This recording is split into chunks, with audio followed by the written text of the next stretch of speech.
आज हम लोग चैप्टर 3 के अंतर्गत जो टॉपिक का नाम है मनी एंड क्रेडिट, इस पर हम लोग खास करके बैंकिंग पर चर्चा करेंगे। सबको ज्ञात है मनी क्या है। मुद्रा हुआ है जो मुद्रा का कार्य करे, मनी व्हाट मनी डज। विभिन्न इकोनॉमिक्स के द्वारा विभिन्न रूपों में इसको डिफाइन किया गया है। मुद्रा यानी मनी वह विभिन्न प्रकार की वस्तुओं एवं सेवाओं के विनिमय का माध्यम है। इसको हम लोग चर्चा कर चुके। फिर है क्रेडिट, विश्वास कि व्यक्ति का, संस्थान का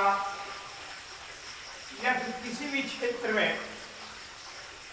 विश्वास का बेहद महत्वपूर्ण स्थान होता है और विश्वास के ही आधार पर विभिन्न प्रकार की आर्थिक क्रियाओं का संचालन सुव्यवस्थित तरीके से होता है। हमें कई एग्जाम्पल्स भी दिया है इसके बारे में। तो अब है क्योंकि विश्वास की बात हुई है, क्रेडिट की बात हुई है, ये सामान्यतया क्रेडिट से तात्पर्य हमको यहाँ पर दिखाना है बैंकिंग सेक्टर को। आप लोग सुनते भी होंगे कि बैंक में जो भी एम्प्लॉय होते हैं उनको बहुत दुनियादारी से बहुत मतलब नहीं रहता है। अपना काम करते हैं, उसमें पार्टी पॉलिटिक्स से जरा सा अलग थलग है इस सेक्टर को माना जाता है और इसके बारे में कहा जाता है ये न तो सरकारी है न असरकारी है, किंतु सरकार का पूर्ण नियंत्रण होता है। बैंक के इतिहास में हम यदि जाएंगे, जब देखिए 1-1.5 महीना के बाद संभव है कि स्कूल प्रारंभ हो जाए, तब बैंकिंग सिस्टम पर हम 4-5 घंटा डिटेल्स में बताएंगे आप लोगों को। बहुत इंटरेस्टिंग है। पहले आजकल आप लोग देखते होंगे अपने घर पर कि LIC का जो पॉलिसी करने के लिए एजेंट वगैरह पहुंचते हैं, तो क्या करता है कि गार्जियन घर के जो होते हैं कि जब वो दूर से ही आ रहे हैं, कोई एजेंट लगता है, फिर वो LIC का पॉलिसी के लिए वो आग्रह करने आएंगे। नहीं, हेडेक हो गया है, चलो हम भीतरे चले जाते, भीतरे में चल लेंगे। बच्चों को बता देते हैं कि फलना है, वो देखो वहाँ दूर से ही लगता है वही आ रहे हैं। यदि आएंगे तो कहना है कि पिताजी कहीं घूमने गए हुए हैं। मतलब कैसे करते थे, आज भी करते हैं। ठीक यही स्थिति जब बैंक की स्थापना हुई थी तो उस समय में थी। डोर टू डोर इसके जो मेंबर होते थे, एम्प्लॉय होते थे, डोर टू डोर जाते थे कलेक्शन करने के लिए, लोगों के बीच में विश्वास दिलाने के लिए कि आप अपने अतिरिक्त धन को हमारे पास रखें, हमारे बैंक में रखें और इससे ये सुरक्षित रहेगा। आप जब चाहेंगे हम आपको वो लौटा देंगे और एडवांटेज के रूप में विथ इंटरेस्ट देंगे। तो लोगों को विश्वास दिलाने में अथक परिश्रम करना पड़ा और तब जाकर के धीरे धीरे लोगों को बैंक के प्रति विश्वास, ये क्रेडिट विश्वास जगा। और आज स्थिति ये हो गई है कि आप बैंक में अकाउंट खुलाने के लिए जाइए, सामान्यतया जो खास करके व्यस्ततम बैंक है, 4 दिन दौड़ाएगा, कहेगा फोटो लाइए, गारंटर लाइए, गारंटर के अकाउंट्स में अमाउंट होना चाहिए, अपना कुछ प्रूफ लाइए, आधार कार्ड लाइए, राशन कार्ड लाइए, ड्राइविंग लाइसेंस लाइए, ना जाने 13 प्रकार का किंतु परंतु करता है। वही एक बार ऐसे 5-7 साल पहले हम बैंक के स्थापना दिवस पर मुझे मौका मिला था बैंक में कुछ बोलने का। ढेर सारे बड़े बड़े अधिकारी लोग आए हुए थे, तो बैंकिंग सिस्टम पर मैंने कुछ प्रकाश डाला था, तो बड़े प्रभावित हुए थे और रियलाइज किया अधिकारियों ने वास्तव में कि इसका क्या थीम था और इसकी स्थापना में कितनी परेशानियां आई थी। सबको उन्होंने स्वीकार भी किया। तो वही डिटेल्स में मैं अभी नहीं बताऊंगा, किंतु यही आप जाने कि यही स्थिति जो अभी LIC वगैरह एजेंट जो होता है, LIC का पहुंचता है लोगों से आग्रह करने के भैया हमारे यहाँ या इस प्रकार की पॉलिसी है आपके बच्चा के लिए, आपके परिवार, और बड़ा बढ़िया उदाहरण भी रहा। और ये मैंने स्लोगन दिया था, hot to attract to everyone, it is the attitude of the agent of life insurance policy. क्या जीवन के साथ भी और जीवन के बाद भी। अरे भाई साहब, आप काहे बनाते हैं जीवन के बाद? जीवन के जब वो मर जाएगा तो क्या करने आएगा? भाव यह है, ये आलोचक इस प्रकार से आलोचना करते हैं, किंतु भाव यह है कि यदि कोई घटना घट जाती है, एक्सीडेंटल दुर्भाग्य से कोई केसेज आ जाता है सामने में, तो उनके जो वारिस होते हैं, उनके जो नॉमिनी होते हैं, उनके जो आश्रित होते हैं, उनको भी उसका लाभ मिलता है। ये है जीवन के साथ और जीवन के बाद। ढेर प्रकार का स्लोगन इस प्रकार से रहता है। खैर हम लोग अभी बैंकिंग पर आएंगे। बैंक एक ऐसा फाइनेंशियल वित्तीय संस्थान है जो जनता के बीच से, यानी जनता से अतिरिक्त धन को अपने पास जमा करते हैं और इसी जनता के बीच में ऋण प्रोवाइड करते हैं। जब हम बैंकिंग के फंक्शन पर चर्चा करेंगे और डिटेल्स में बताएंगे, किंतु ये यही है, a bank is a financial institution that accept deposit from where, that accept that deposit from where, from the people of the society and including from the people and create a demand deposit. Bank का जो कार्य होता है, ये definition में ही कुछ स्पष्ट बातें आ जाती हैं कि बैंक एक ऐसा वित्तीय संस्थान है जिसका कार्य होता है जनता के बीच से जमा स्वीकार करना। अब किस प्रकार का जनता, चोर चिल्लर से तो संभव नहीं है। उसका भी अब तो पैसों जमा करने के लिए अब तो ये स्थिति हो गई है कि पैसा जमा करने में भी बायोडाटा देना पड़ता है, क्योंकि कई ऐसे लोग होते हैं समाज में जो गलत तरीके से पैसे उपार्जन करते हैं, गलत तरीके से, जिसको कि कानून ने मान्यता नहीं दी है।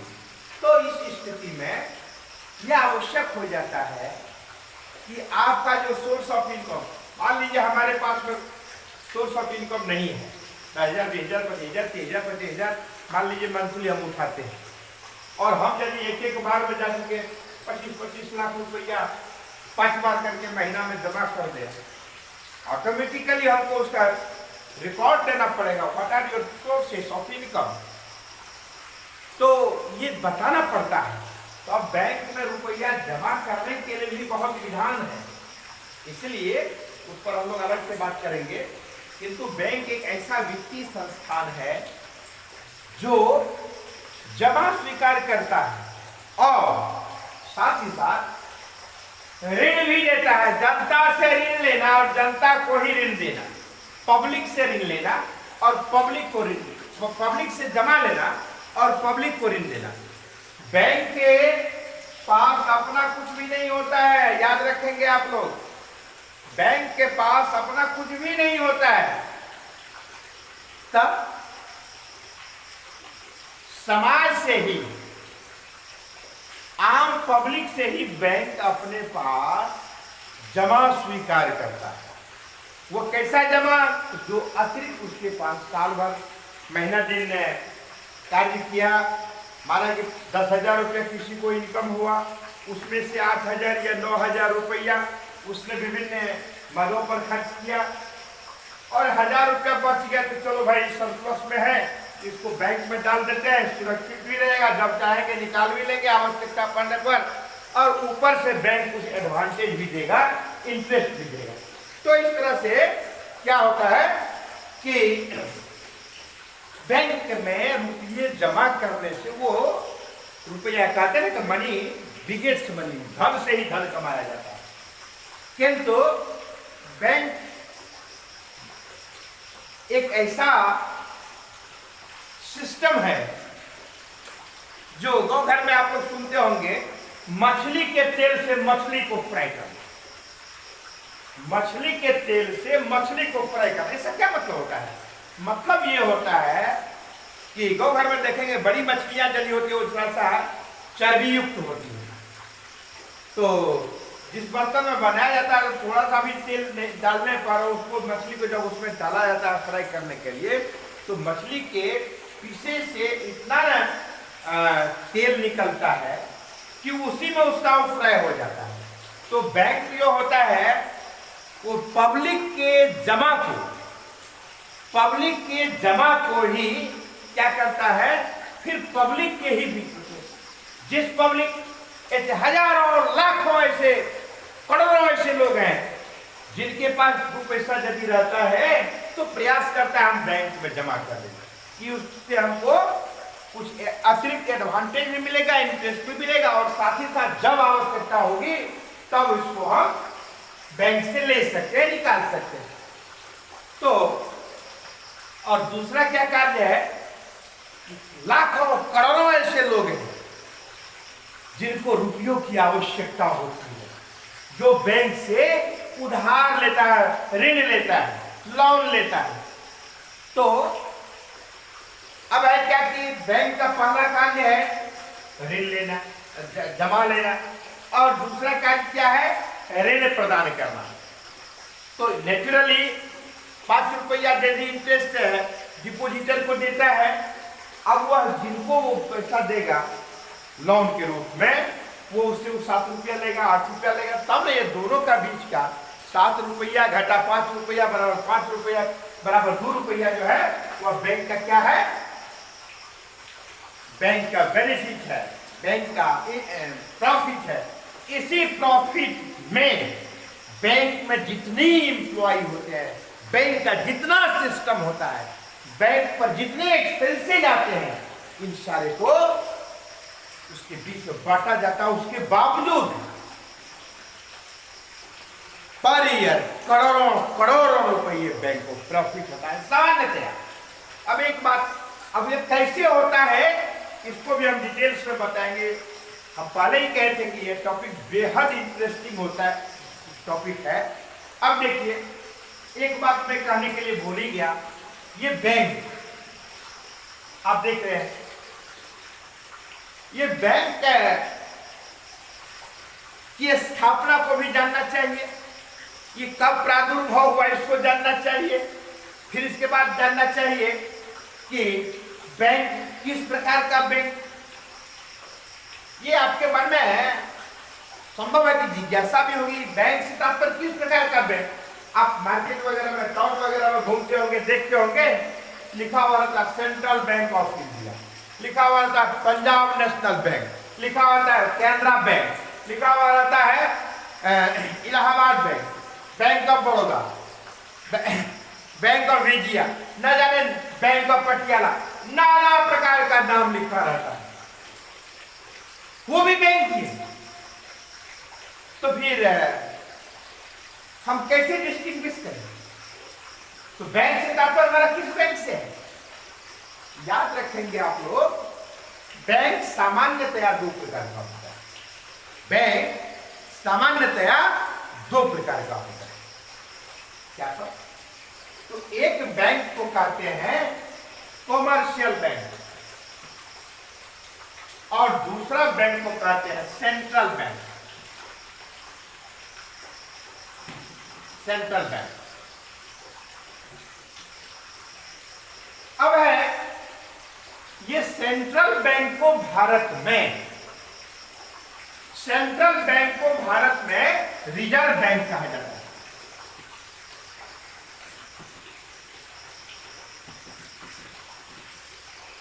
और कॉमर्शियल बैंक ये क्या है? इसको हम लोग क्या कहते हैं?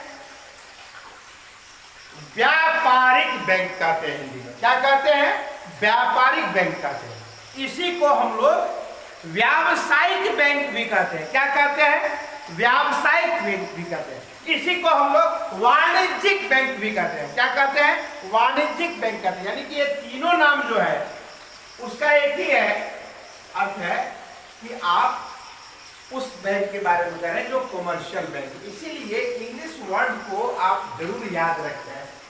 हिंदी वर्ड में कंफ्यूजन भी कभी कभी हो सकता है।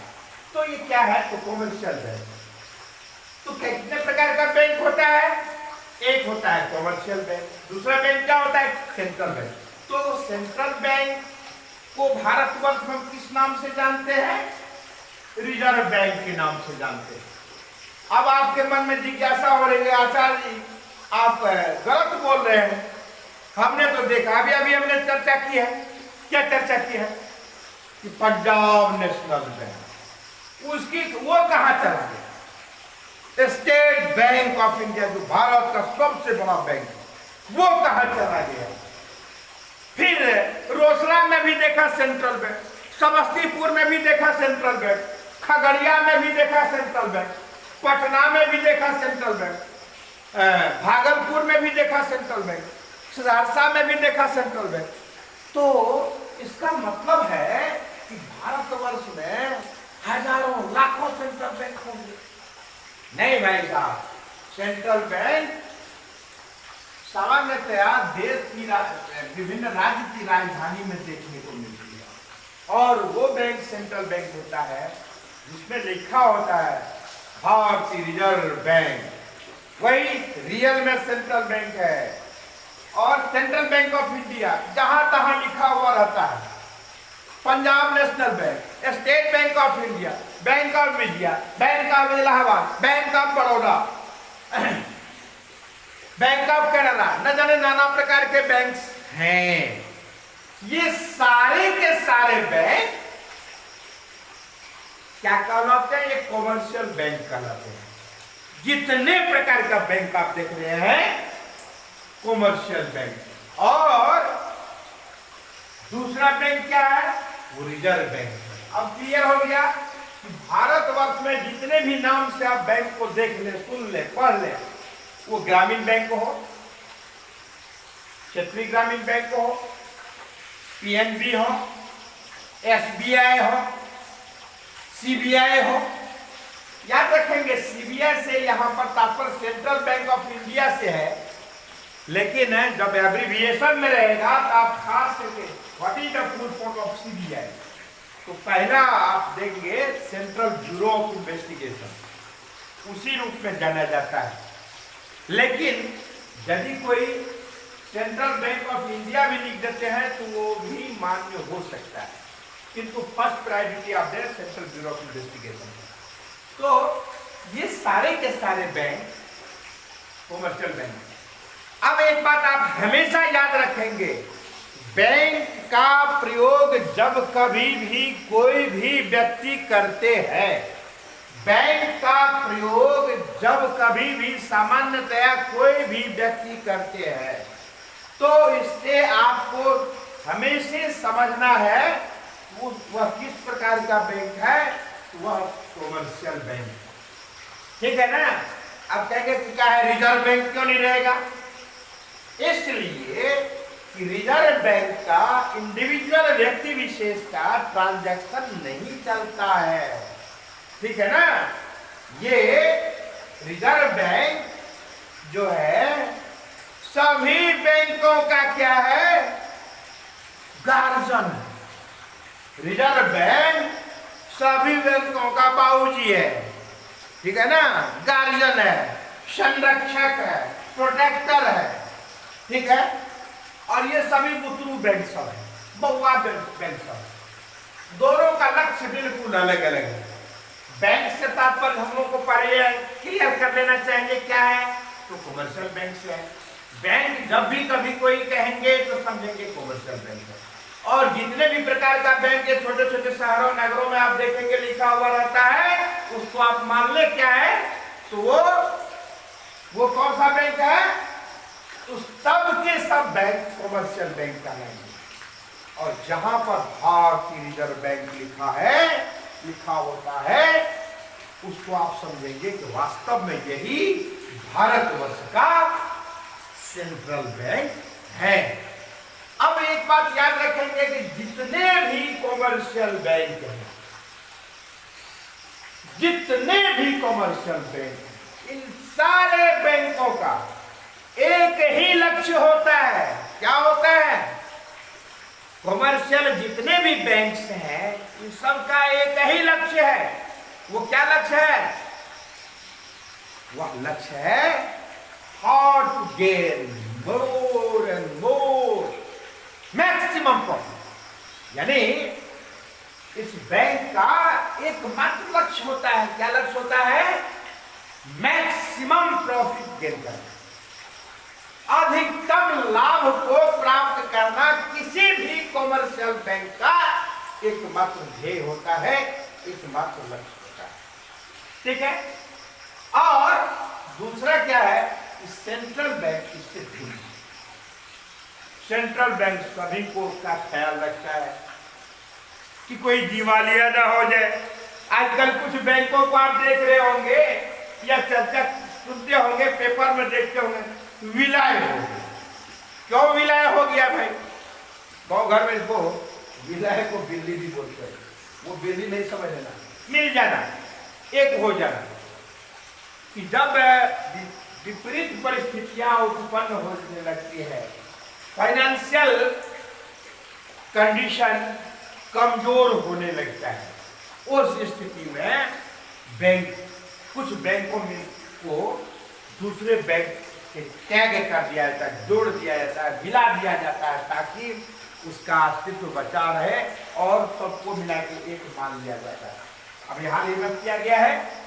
तो किंतु सामान्यतः जो अच्छे अच्छे बैंक हैं, प्रेस्टिजियस बैंक हैं, करोड़ों अरबों में प्रॉफिट गेन करते हैं, क्योंकि उसका एक ही लक्ष्य है, कैसे पैसा उनको अधिक से अधिक अर्न करना, प्रॉफिट अर्न करना है, अर्जित करना है, और अब बैंक एम्प्लॉय के बीच में बांटना है और रिजर्व रखना है। क्योंकि अब यही कारण है कि बैंक में और जितने भी डिपार्टमेंट्स हैं, सामान्यतया उसमें साल में एक बार इंक्रीमेंट वगैरह मिलता है, लेकिन बैंक के बारे में कहा जाता है कि अधिक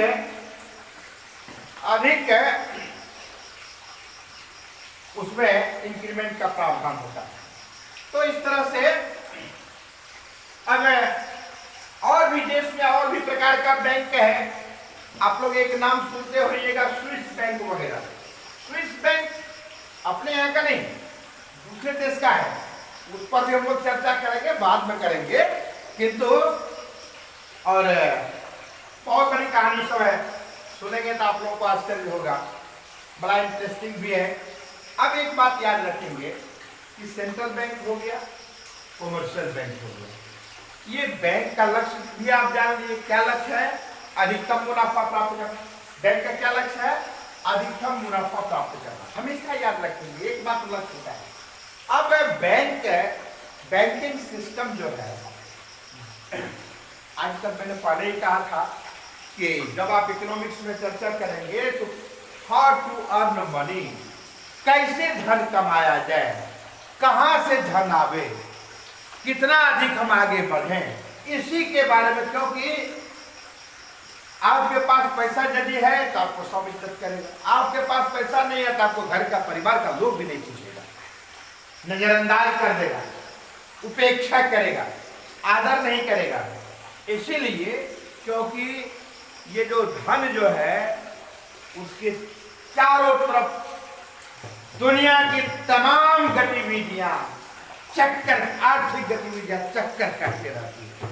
यानी यही कारण है कि आज के समय में हम लोग क्या कहते हैं, ये आर्थिक युग है भाई, आर्थिक युग है, क्या करेंगे, धन ही सब कुछ है। याद रखेंगे, धन बहुत कुछ है, लेकिन सब कुछ धन ही है ऐसा नहीं कर सकते, उस पर भी हम लोग आएंगे। किंतु याद रखेंगे कि बैंक ने जो जमा लिया तो बैंक उसके बदले में डिपॉजिटर को पैसा देता है, मतलब इंटरेस्ट देता है। कितना देगा? एक उसका हर साल निर्धारित होते रहता है, ठीक है ना। तो निर्धारित क्या होता है कि बैंक उदाहरण के लिए अभी 5%, 6%, 7% तक बैंक इंटरेस्ट देता है। दूसरा है, बैंक अपने पास जमा तो ले लिया, अब वो जमा को क्या करेगा? अपने ही पास रखेगा? नहीं रखेगा, क्योंकि उसी पैसा को फिर वह पब्लिक के बीच में वो बांटेगा। बांटने का भी आधार होता है, नियम होता है, तरीका होता है, टर्म्स कंडीशंस होता है। वो everyone will have to fulfill to this type of terms and conditions which is given by the bank. तो वो फिर पब्लिक के बीच में जो निजी, और बैंक हमेशा ध्यान रखता है हमें उन्हीं व्यक्ति को ऋण प्रदान करना चाहिए जो वास्तव में फिर वो ऋण लौटा भी सके।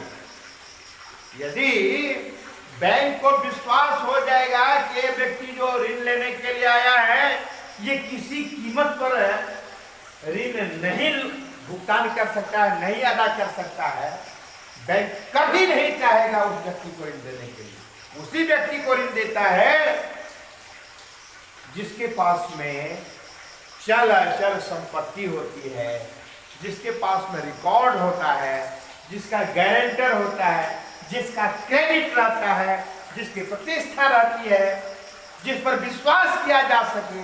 ऐसे लोगों को टर्म कंडीशन के आधार पर, शर्त के आधार पर, जमानत के रूप में, रिकॉर्ड के रूप में अपने पास गिरवी के रूप में रख लेते हैं। चाहे जमीन का कागजात हो, चाहे सर्टिफिकेट हो, चाहे अन्य जो भी बहुमूल्य वस्तुएं हो, इसको अपने अधीन करके तब बैंक किसी भी व्यक्ति को ऋण देता है, ताकि वो जो जिनको ऋण दे रहा है वो आसानी से उसको लौटा सके, उसका पैसा बर्बाद न हो। इन बातों को ध्यान में रखकर बैंक किसी व्यक्ति को ऋण देता है। तो ऋण जो देगा, तो यदि आपको 5% व डिपॉजिटर को 5% इंटरेस्ट दे रहा, तो ऑटोमेटिकली वो जिसको ऋण प्रदान करेगा तो 7%, 8%, 9%, 10%, 12%, 15% पर देगा। अब it totally depends upon the nature of the loan. What type of that loan? किस प्रकार का वह लोन लेना चाहते, किस प्रकार का लोन चाहिए, ये इस पर भी है। एक होता है हाउसिंग लोन, एक होता है कॉमर्शियल लोन, एक होता है इंडिविजुअल लोन। इस प्रकार से कई प्रकार का ऋण होता है। तो हाउसिंग लोन जमीन खरीदने के लिए लोन, बिजनेस एस्टेब्लिश करने के लिए लोन, कल कारखाना स्थापित करने के लिए लोन, व्यक्तिगत कार गाड़ी खरीदने के लिए लोन, या जितने शादी ब्याह करने के लिए लोन, तो कई तरीके। अब वो लोन का क्या नेचर है उसके आधार पर उसका इंटरेस्ट क्या होता है, निर्धारित होता है बैंकों के द्वारा। तो सबसे, क्योंकि व्यक्ति के लिए सबसे अनिवार्य आवश्यकता होता है भोजन, वस्त्र और आवास। तो रहने के लिए तो घर चाहिए, इसलिए घर बनाने के क्रम में क्या होता है, लोगों को ज्यादा रुपयों की आवश्यकता होती है और वो बेहद जरूरी भी है। इसीलिए उस पर बैंक सुविधा प्रदान करता है, कम इंटरेस्ट लेता है, ताकि आप बहुत आवश्यक है, आप उसको जो तैयार करेंगे उसके लिए आपको धन चाहिए, तो आप बैंक से ले जाइए धन, उस पर कम इंटरेस्ट लेता है। अब बिजनेस के लिए ले रहे हैं उस पर बहुत ज्यादा इंटरेस्ट लेगा। तो ये निर्भर करता है। तो हम लोग जब जो ऋण का जो प्रकार है उस पर चर्चा करेंगे, तो उसमें हम लोग आएंगे, डिटेल्स में बात करेंगे। अभी है तो मेरा बताने का भाव यह है कि जो डिपॉजिटर होता है, जो आम पब्लिक जिसके पास अतिरिक्त पैसा है, जो बैंक में पैसा जमा करता है, माना कि सरकार या बैंक, माना कि बैंक उसको 5% इंटरेस्ट दे रहा है, तो ये 5% अब वह जिस किसी व्यक्ति को वो अपने पास तो रखेगा नहीं, क्योंकि गौ घर में कहा जाता है कि ये मुर्गी नहीं है कि घर में रख ले वो अंडा देने लगती है, ऐसी बात तो नहीं है। क्या होता है, तो उस स्थिति में उसको जन सामान्य के बीच में ऋण प्रदान करना होता है, और उससे जो अतिरिक्त बेनिफिट लेता है, माना कि 8% वो लेता है उससे, तो 8 घटा 5 बराबर 3% का इंटरेस्ट है, वो बैंक का प्रॉफिट होता है, जो उसके विभिन्न सिस्टम पर, मैकेनिज्म पर वो खर्च होता है, सैलरी पर खर्च होता है, मेंटेनेंस पर खर्च होता है, विभिन्न प्रकार की ये व्यवस्था जो रहती है। तो ये दोनों के बीच का अंतर, उसके बावजूद आप याद रखेंगे कि बैंक का एक प्यून भी जो रहता है, प्राइमरी स्कूल के गुरुजी से ज्यादा, मिडिल स्कूल के गुरुजी से, हाई स्कूल के गुरुजी से ज्यादा पेमेंट होता है आजकल खास करके। इसलिए बैंक की और जन सामान्य लोगों का ज्यादा रुझान रहता है कि यदि हमको उसमें नौकरी मिल जाए, हर चर्चा से, पॉलिटिकल प्रेशर से मुक्त रहेंगे और टाइम पर पेमेंट होते जाएगा और ऐसो आराम की जिंदगी बिताएंगे, याद रखेंगे। किंतु अन्य क्षेत्रों में अनेक प्रकार की बाधाएं जो है, हाँ है थोड़ा सा भी लेन देन में, जोड़ घटा में यदि आप और सावधानी बरत लिए तो बैंक के एम्प्लॉय को अपने पॉकेट से भी पैसा बैंक में जमा करना पड़ता है, रिस्की तो है। इसीलिए खैर उसका काम का विषय अलग अलग है। अब प्रश्न उठता है, एक बात मैंने कहा था कि ये 5% और 7% के बीच का अंतर तो मात्र 2 से 3% का होता है। क्या इस इतने कम परसेंट के अंतर से बैंकिंग सिस्टम का जो अरबों खरबों रुपये का जो ईयरली खर्च होता है, खरबों रुपये का, क्या वो संभव है? उतना ही से काम चल जाता है? नहीं चलता है, कतई नहीं चलता है। तो बैंक क्या करता है? बैंक क्रेडिट क्रिएट करता है। बैंक के पास में एक ऐसा सिस्टम है, एक ऐसा तजुर्बा है, एक ऐसा टेक्निक है, उसको वो प्रयोग में ला करके और इस प्रकार से उस सिस्टम को सेटअप करता है कि काम भी चल रहा है। बैंक के पास में, मैं पहले स्पष्ट कर देना चाहता हूं, यदि 1 लाख करोड़ रुपया, माना कि बैंक के पास में 1 लाख करोड़ रुपया जमा है, तो बैंक 1 लाख करोड़ पर ही केवल इंटरेस्ट नहीं देता है, वो क्या करता है? 5 लाख करोड़ रुपया तक ऋण दे सकता है। अरे भैया, आप कहेंगे आपके पॉकेट में 100 रुपये का नोट है, आप मार्केट जाते हैं सामान खरीदने के लिए, कितना रुपया तक का सामान खरीद सकते हैं? मैक्सिमम 100 रुपया तक का। उससे ज्यादा रुपया यदि का सामान आप खरीदना चाहेंगे तो दुकानदार कहेगा, भाई साहब और पैसा लाइए, अन्यथा हम आपको देने से असमर्थ हैं। बात सही है। और आप ये बात को बखूबी जानते हैं कि हमको जितना पैसा है उसी में काम चलाना है। लेकिन बैंक जो है,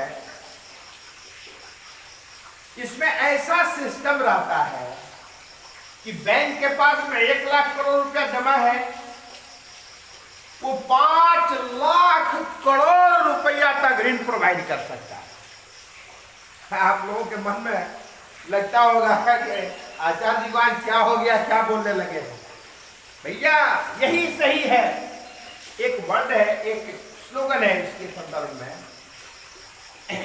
एक सफल व्यावसायिक बैंक। ये इसको हमने पहले ही कहा था, इसको हम वाणिज्यिक बैंक भी कहते हैं, इसको हम व्यापारिक बैंक भी कहते हैं, इसको हम व्यावसायिक बैंक भी कहते हैं। तो सुनो इसके बारे में। ये एक सफल व्यावसायिक बैंक का रहस्य गुण इस बात में निहित होता है कि वो अपने तरलता और लाभदायकता में इस प्रकार से सामंजस्य स्थापित करे ताकि उसका लाभ मैक्सिमम हो, अब ये दो वर्ड यहां पर आ गया, ये दो वर्ड क्या आया? Liquidity and profitability. बहुत बहुत इंटरेस्टिंग वर्ड है। मैंने पहले ही कहा था कि बैंकिंग सिस्टम जो है, बैंकिंग सिस्टम वो गजब का है। मछली के तेल से मछली को फ्राई करना, ये कोई यदि सीखे जाने तो बैंकर से जाने, बैंक वालों से जाने, वो बहुत ही ऐसे गजब के टेक्निक को प्रयोग में लाता है, जिसके माध्यम से वो इस प्रकार से, अब कल्पना कीजिए कि 1 लाख करोड़ पर वो इंटरेस्ट दे रहा है, क्योंकि जिसने भी रुपया जमा किया है उसको तो इंटरेस्ट देना है, और बदले में बैंक क्या कर रहा है, तो 5% इंटरेस्ट देगा। दूसरा क्या है, और वो लेगा 8% इंटरेस्ट। दूसरा क्या है, तीसरा क्या है कि बैंक 1 लाख करोड़ पर इंटरेस्ट दे रहा है डिपोजिटर को, लेकिन बैंक आम पब्लिक से 5 लाख करोड़ रुपया का इंटरेस्ट ले रहा है। ये कैसे संभव है? ये संभव है, बहुत बेहतरीन है वो सिस्टम है।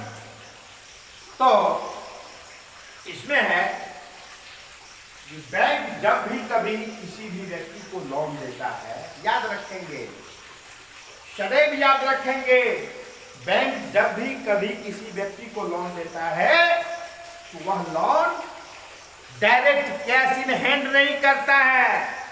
कहता है भैया पहले you will have to come in our branch, आपको पहले हमारे ब्रांच में आना है, फिर क्या करना है, तो अकाउंट्स खोलाना है, और तब जा करके आपके अकाउंट्स में यदि ऋण सैंक्शन होता है, यदि ऋण पास होता है, यदि हमारा सिस्टम, हमारा मैनेजमेंट निर्णय लेता है कि आपको ऋण देना है, तब आपके अकाउंट्स में वो रुपया जाएगा।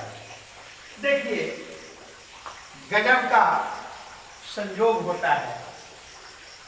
ऐसे 1000 आदमी, 1 लाख आदमी आकर के, या 50,000 आदमी एक ब्रांच में अकाउंट खोलाया, अकाउंट तो खोला लिया। अब क्या होता है उसमें मालूम है? अब आपको ऋण दिया गया आपके अकाउंट्स पर, यानी आपने अकाउंट खोलाया तो जीरो से अकाउंट सामान्यतः हमेशा नहीं खुलता है, किसी खास योजना के तहत ही जीरो पर अकाउंट खुलता है। कुछ न कुछ जमा होता है तो उसके एवज में भी बैंक को कुछ अतिरिक्त राशि आती है। और इसके बाद क्या होता है कि माना कि किसी को 5 लाख रुपया ऋण प्रोवाइड किया किसी व्यक्ति विशेष को, तो वो क्या करता है कि उसका अकाउंट नंबर माना कि 45345732 ऐसे करके ये नंबर, तो इस नंबर पर उसके लेजर पर क्या करेगा, तो 5 लाख रुपया डाल दिया। अब आप खुशी से झूम उठे, हमारा लोन मिल गया, हमारा लोन मिल गया, बहुत प्रसन्न होने लगते हैं, मिठाई भी लेके जाते हैं, भगवान को चढ़ा देते हैं 5 टका का 10 टका का, कि हमको बैंक ऋण दे दिया। और मैनेजर साहब का भी कुछ पूजा अर्चना कर देते हैं, उसमें भी कुछ लीला मेला होता है, बाद में बताएंगे। हाँ, अब बिल्कुल ऐसे हजारों लाखों लोग के साथ इस प्रकार की बात होती है। अब वो प्लानिंग बनाता है, हमको बिजनेस खड़ा करना है, हमको मकान बनाना है, हमको अन्य किसी प्रकार का कार्य करना है, तो वो स्टेप वाइज उसमें से ऋण निकालता है, एक बार में नहीं निकालता है। जैसे घरे के बनाने की बात होती है, तो बैंक के जो अधिकारी होते हैं, कंसर्निंग पर्सन होते हैं, वो जाते हैं, कहाँ जाते हैं, उसको प्लॉट पर जाकर देखने जाते हैं कि सही में ये घर बनाने का काम शुरू किया है, अथवा यूं ही फोकट में काम, वो पैसा निकाल के खा जाना चाहता है तो अपना पैसा बर्बाद भी हो सकता है। वो तहकीकात करता है, वहां भी रेला मेला चलता है, बताएंगे बाद में बताएंगे क्योंकि समय बहुत कम रहता है। अब है क्या, ऐसी स्थिति में क्या करता है मालूम है? ऐसी स्थिति में सब के सब जितने भी ऋणी होते हैं, लोन लेने वाले होते हैं, सबके अकाउंट पर इस प्रकार से क्रमशः डाल दिया जाता है। आपको 5 लाख मिला, आपको 10 लाख मिला, आपको 50 लाख मिला, आपको 25 लाख मिला, आपको 1 लाख मिला, जिसकी जो कैपेसिटी है, जिसका जो सिस्टम है, स्कीम है, उसके साथ सब कुछ हमको मिल गया, हमको मिल गया, हमको मिल गया। भैया क्या आपको क्या मिला? सब पैसा तो बैंक के पास में है, आपको क्या खाक मिला? आप उछल रहे, फुदक रहे, फुदक रहे, सब पैसा बैंक के पास में है। अब बैंक कागजे पर केवल काम कर रहा है। अब चेक लेना है, फटाक से 50,000 का चेक एक काट दिया तो फलना के नाम से, अब उस बैंक से उस बैंक में गया, पैसा जहाँ है वहीं पड़ा हुआ, इधर का कागज खाली और इंट्री का हेरा फेरी होता है, पैसा तो वहीं पड़ा हुआ रह गया। तो इस प्रकार से लगता है कि बैंक के पास में पैसा यूं ही पड़ा है और काम भी हो रहा है, और एक विश्वास पर होता है। मैंने पहले कहा था, इसी के लिए हमको इस क्रेडिट को क्लियर करने के लिए तो बैंकिंग सिस्टम पर आना है। तो आगे जब आप हायर स्टडी में जाएंगे ना, तब आप देखेंगे कि कितना महत्वपूर्ण है और क्या क्या इसमें राज है, बहुत राज है। और इसीलिए जब मैं कभी कॉन्फ्रेंस में स्पीच दे रहा था ना, कुछ बड़े बड़े अधिकारी जो बैंक वाले आए हुए थे बाहर से, वो लोग मुस्कुरा रहे थे। और बाद में वो कार्यक्रम संपन्न होने के बाद हम लोगों के आपस में बातचीत हुई, तो कहा कि आप तो भाई हमारे सिस्टम को पब्लिक के बीच में ही कर दिए। तो भाई हमने आपकी आलोचना तो नहीं की, जो यथार्थ है उसको हमने बताया। हाँ, तो भाव यह है कि यह ऐसा सिस्टम है जिसमें बैंक पब्लिक से पैसा ले लेता है, जमा लेता है, और पब्लिक के बीच में पैसा देता है, और इस दोनों के बीच में ऐसा तालमेल बैठाता है कि उस स्थिति में बैंक को अधिक से अधिक प्रॉफिट होता है और उसका वो सिस्टम बिल्कुल सुचारू रूप से चलते रहता है। तो इस प्रकार से हम देखते हैं कि बैंकिंग सिस्टम में इस प्रकार की व्यवस्था रहती है और अधिक से अधिक लाभ प्राप्त। अब एक बात मैंने देखिए, क्योंकि बताना तो बहुत है, समय की मर्यादा है, हम विवश हो जाते हैं, बंध जाते हैं। अब देखिए, एक वर्ड आया है SLR, एक वर्ड आया है CRR, एक वर्ड आया है रेपो रेट। आप लोग पेपर वगैरह में, टेलीविजन वगैरह में देखते होंगे, न्यूज में देखते होंगे, SLR इतना हो गया, CRR इतना हो गया, ठीक है ना? ये क्या है? और फिर दूसरी बात कि आपके मन में आपको स्वयं प्रश्न आपका यदि आता तो ज्यादा अच्छा रहता, जैसे रिजर्व बैंक ऑफ इंडिया, ये इसको क्या एडवांटेज, इसको क्या लाभ मिलेगा? जो विभिन्न कमर्शियल बैंक का वो गार्जियन रूप में काम करता है, उसको संरक्षण देने का कार्य करता है, इसका क्या है? तो इसको जानने के लिए हम लोग रिजर्व बैंक को भी जानेंगे। आपको याद रखना चाहिए, रिजर्व बैंक की स्थापना कब हुई थी? 1935 में हुई थी। और याद रखेंगे, बैंक तो और भी ढेर सारे हैं, कुकुर मुत्ते की भांति हैं। तो हम यहाँ पर बैंक से तात्पर्य ऐसे बैंकों के बारे में करते हैं, चर्चा करते हैं जो नेशनलाइज, जो राष्ट्रीयकृत। आपको याद होगा, अब तो थोड़ा परिवर्तनशील हो रहा है, हुआ है कि 1969 यानी 1969 में देश का सबसे बड़े बड़े 14 बैंक थे, उसको नेशनलाइज किया गया, सरकार के द्वारा मान्यता दी गई, और 1969 में। और उसके बाद 1980 में 6 शेष बैंकों को भी नेशनलाइज किया गया। तो 14-26, लेकिन आज कुछ घट गया है, कुछ बैंकों का विलय हो गया है। इसलिए इसके अतिरिक्त भारतवर्ष में और भी 72,000 प्रकार का, अनगिनत प्रकार का बैंकिंग संस्थान काम करता है। उससे हमारा तात्पर्य नहीं है, उसको हम लोग नॉन बैंकिंग कहते हैं। और क्या होता है, बहुत आकर प्रभावित करने के लिए, भाई state bank, Punjab national bank आपको 7% देता है, हम आपको 17% देंगे। 17%?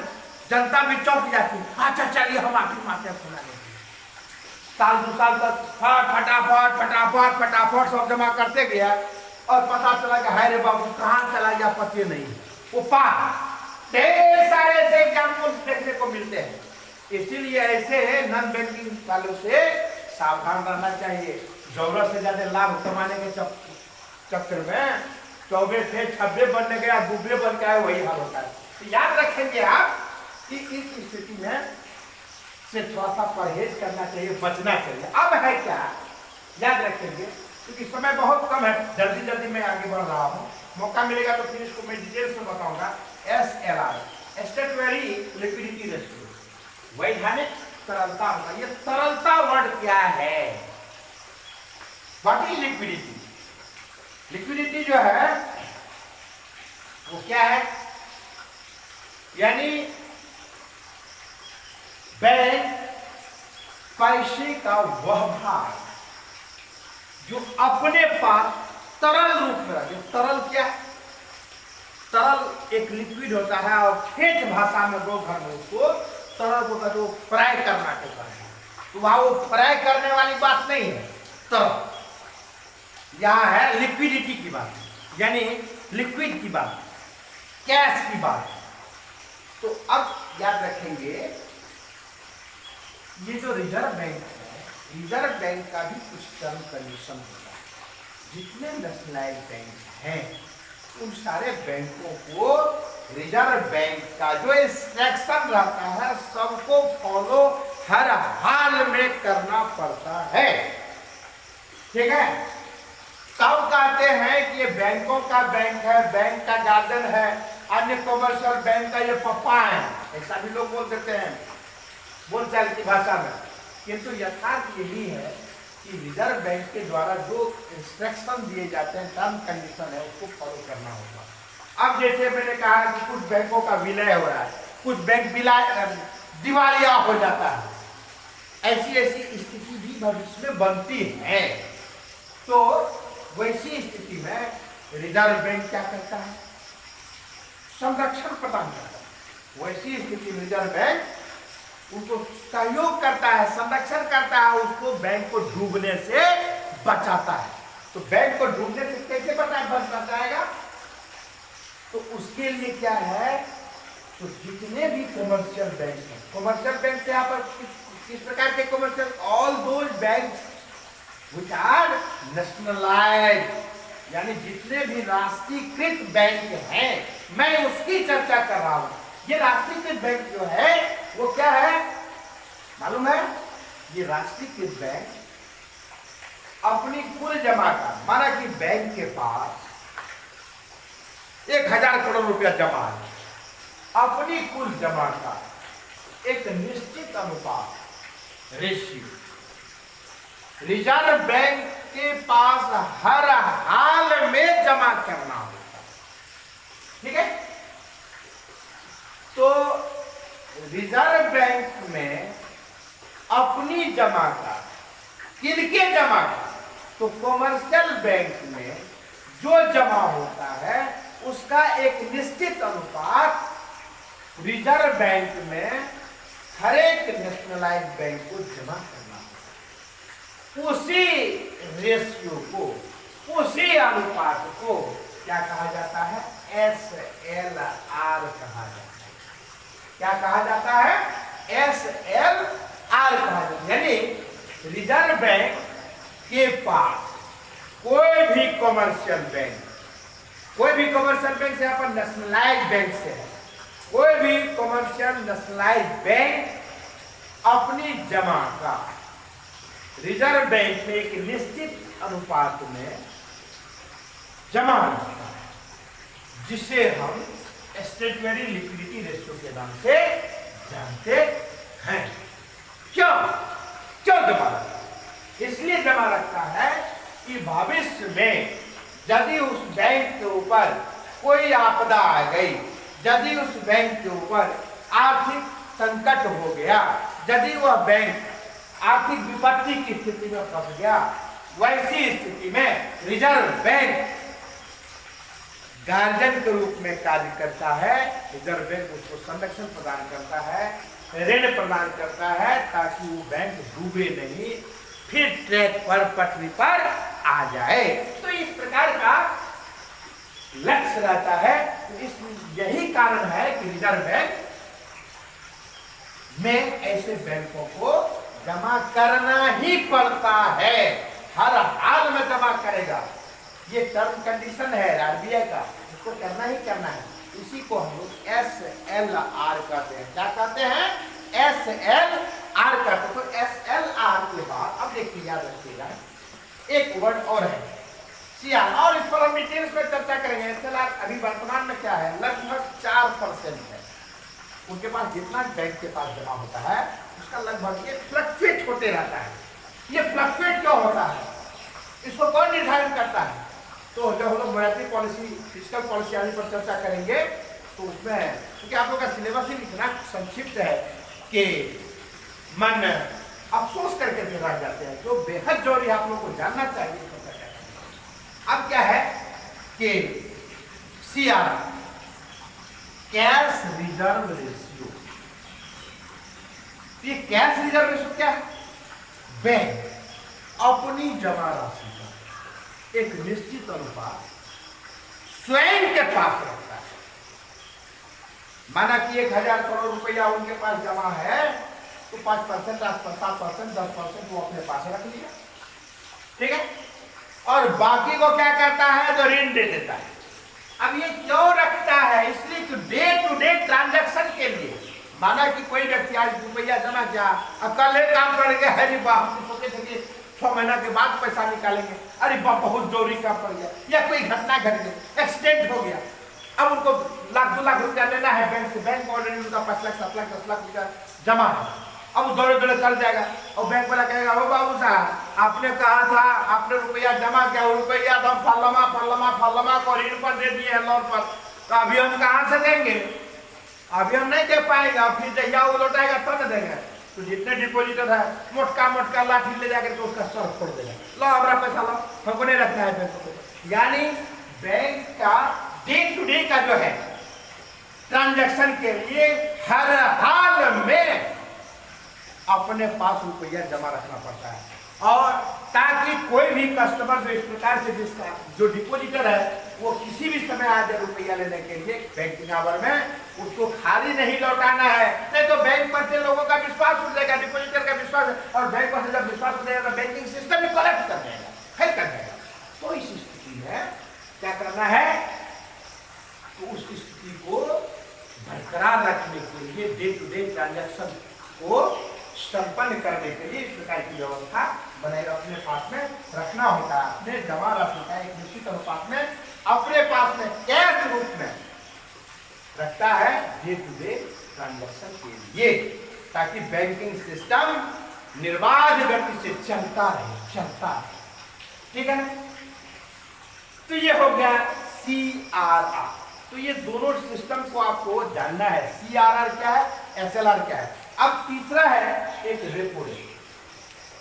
यह है जब कोई बैंक वित्तीय स्थिति संकट की स्थिति में उत्पन्न हो जाता है, आ जाता है, आर्थिक परेशानी में आ जाता है, वैसी स्थिति में कोई भी कमर्शियल बैंक RBI से लोन लेता है, ठीक है ना। और RBI से जब लोन लेता है तो क्या होता है, उसको एक निश्चित % इंटरेस्ट के साथ फिर लौटाना भी होता है। इसी RBI के द्वारा जो भी कमर्शियल बैंक विशेष विषम परिस्थिति में RBI से पैसा लेना चाहता है मदद के रूप में, तो एक निश्चित अनुपात में, एक निश्चित अनुपात में क्या होता है, तो अपनी इंटरेस्ट उसको भी देना पड़ता है। तो कोई भी रिजर्व बैंक, मतलब रिजर्व बैंक किसी भी कमर्शियल बैंक को जब ऋण देता है, ठीक है, तो जिस ब्याज दर पर ऋण देता है उसको रेपो रेट का, याद रखेंगे, रेपो रेट। क्या बैंक भी ऋण पर लेता है? हाँ भाई साहब, जैसे आम व्यक्ति किसी बैंक से, कमर्शियल बैंक से ऋण लेता है, उस स्थिति में क्या करता है, उस स्थिति में कोई भी और सुविधा मिलती है, उसको इंटरेस्ट देना पड़ता है साथ ही साथ। उसी प्रकार से कोई भी कमर्शियल बैंक रिजर्व बैंक के पास जाता है ऋण लेने के लिए, तो ऋण यानी सहायता लेने के लिए ऐसे ही नहीं देगा, कुछ टर्म कंडीशन है, मैंने पहले ही बताया। तो एक निश्चित परसेंट जो बहुत कम परसेंट रहता है, क्योंकि आरबीआई का लक्ष्य रहता है कुछ बैंक को सहयोग करना, संरक्षण करना, उसको वित्तीय संकट से उबारना। इसीलिए क्या करता है कि उस स्थिति में कोई भी bank, commercial bank reserve bank से इंटरेस्ट पर जिस रेट पर वो लोन लेता है, ऋण लेता है, उसे रेपो रेट का है। इतना जानिए। अब एक बात है, आज थोड़ा सा मैं 2 मिनट और चाहता हूँ, यदि हम चाहते हैं इसको भी वर्ड, एक है लिक्विडिटी या एक है प्रॉफिटेबिलिटी। अभी कुछ देर पहले मैंने कहा था एक सफल व्यावसायिक बैंक का रहस्य इस बात में निहित है कि अपने तरलता और लाभदायकता में इस प्रकार से सामंजस्य स्थापित करे ताकि उसका लाभ क्या हो, मैक्सिमम हो।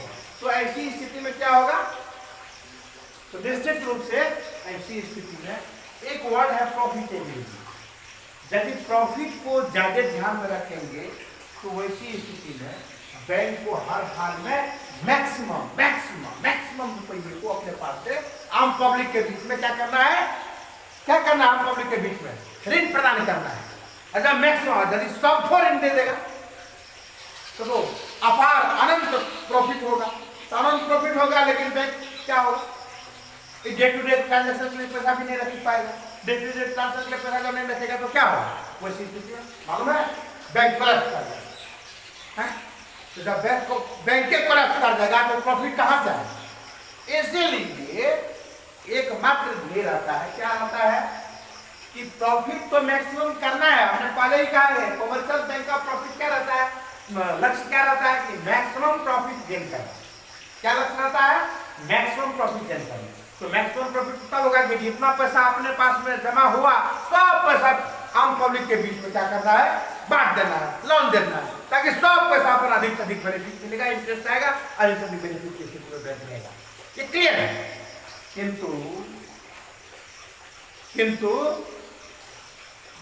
डे टू डे ट्रांजैक्शन के लिए ही जब पैसा नहीं रखेगा तो लोगों का बैंक पर विश्वास उठ जाएगा, सब पैसा बैंक से निकाल लेगा। धनलाल मदन गोपाल, बैंक क्या है, जीरो, बैंक कोलैप्स कर जाएगा। इसीलिए ये बड़ा महत्वपूर्ण प्रश्न होता है यहाँ पर एक लिक्विडिटी या एक वर्ड प्रॉफिटेबिलिटी। इस दोनों वर्ड में इस प्रकार से सामंजस्य स्थापित करना होता है ताकि सामंजस्य स्थापित करने के बाद की जो स्थिति है, बैंक का अस्तित्व भी बचा रहे, डे टू डे ट्रांजैक्शन भी होते रहे, कोई कस्टमर लौट के भी नहीं जाए और मैक्सिमम प्रॉफिट भी हो। तो इस दोनों वर्ड को, दोनों सिस्टम को इस प्रकार से बैलेंस करने का कार्य करता है कि उसको मैक्सिमम प्रॉफिट प्राप्त हो। इस पर हम लोग अगले दिन चर्चा करेंगे। आज के क्लास में इतना यही आपको याद रखना है, बैंकिंग क्या है इतना हमने बताया। फिर इसके बाद हमने बताया कि बैंक में उसका क्या फंक्शन है, ये फंक्शन पर भी थोड़ी सी चर्चा और करनी है।